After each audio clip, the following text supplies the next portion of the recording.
Hi, good afternoon, everybody. We're lucky enough to have with us here in Yeshivat Tiferes Torah in our conference room, with proper social distancing, of course, a very, very important parent of ours, Dr. David Liberman, who is parent of four wonderful, beautiful children, which we see that apple doesn't fall far from the tree. Two already graduated. We still have two more with us. And Dr. David has been speaking to people about our situation and what Dr. David calls the new normal of our times. And we'd like to hear a little bit from the doc, some message, what he can convey to us in this time, in this situation. Thank you. So, hello.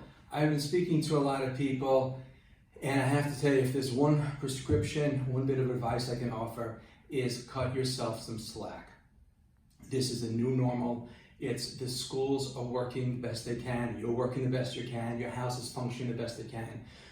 I would encourage you to recognize that things are not going to be the way that they've been, and that's okay.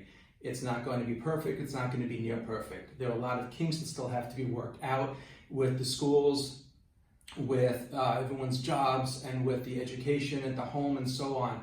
But the most important thing I think that you can do for yourself, for your family, is just to take a deep breath, relax, take a step back, and remind yourself that even if you're treading water, it's still beneficial. You know, a person's treading water, they're building muscle, they may not be moving from point A to point B, but that's not the objective now. The objective now, it's a win in your column, it's a check mark in the win if you simply just stay afloat. And that's the message here. What would you say to parents who are possibly having a little bit of a difficult time getting their kids to focus on a teleconference and getting them to just mentally prepare to be able to sit at a desk without other kids with them, not being in front of the Rabbi and seeing him visually? What would you say to them to how to prepare for that? Excellent. So there are a number of very practical things. Number one, this is true for your kids or true for yourself. You have to limit distractions. If you've got his little sister in the corner of the room and you're somebody else listening to a Zoom and the parent's on thing, it doesn't work.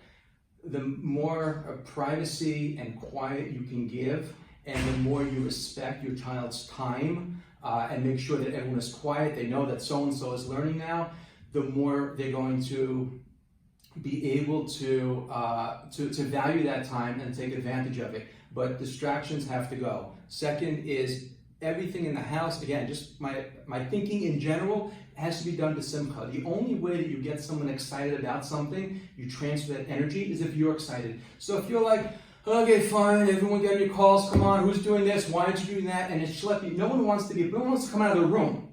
So if you can be as much as joyful as you can, say, okay, fine, it's going to be your schmuck, and if you can, offer something after that. When we're done learning, we'll go ahead and we'll, I don't know, go ahead and we'll make this, or, you know, we would try and do like a night where each child would sort of cook their own dish and make something festive, make something fun. But number one, again, limit distractions. Number two is you have to be b'simcha, and you have to take it seriously. If you don't take it seriously, if you're not excited about it, the child's not going to be. Right.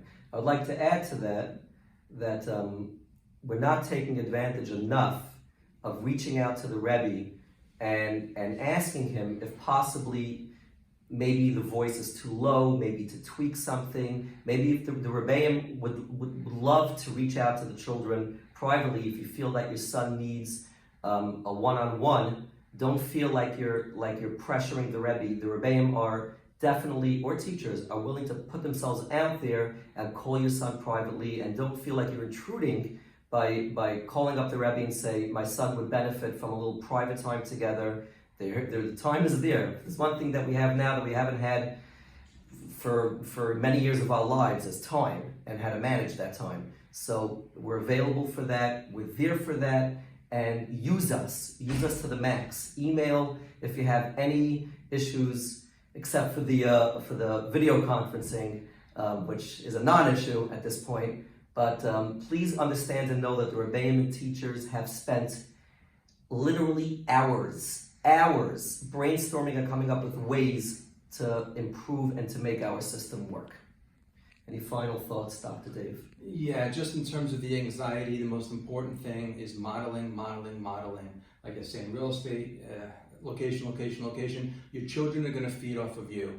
And if you have emunah and betachon, and if they hear you on the phone that you're worried about this, you're concerned about that, or stepping over cans of tuna fish and toilet paper to get to their room, it really doesn't send the message that you're calm with everything. So the more you can invoke the idea that things are going to be okay, and the more you give off that vibe, and the more you speak about that, the more relaxed and calm the kids are going to be. Thank you.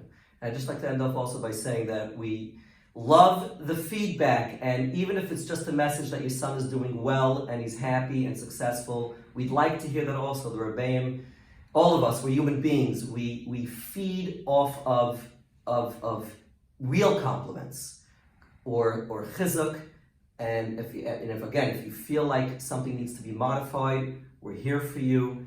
Please reach out to us. And again, I wrote this in the email, but positivity, to show your son, Dr. David pointed that out, is to put on the game face of showing your son that it's going to work, we're going to do this, we're going to make it work, and not to show anything that would make chas v'shalom transfer over to our children, to imbue into them any type of inadequacy or anxiety. Thank you so much, Dr. David, for coming in. Appreciate it. You're welcome, and you're doing a great job. Oh, my first compliment of the day. No, not the first one of the afternoon. Thank you so much. And we miss everyone. We wish everybody was back in here in school. I wish, the Rabbeim wish, and I don't have to say that. You guys wish it also. So hatzlacha to everybody, and Mr. Shem, we're seeing the light at the end of the tunnel.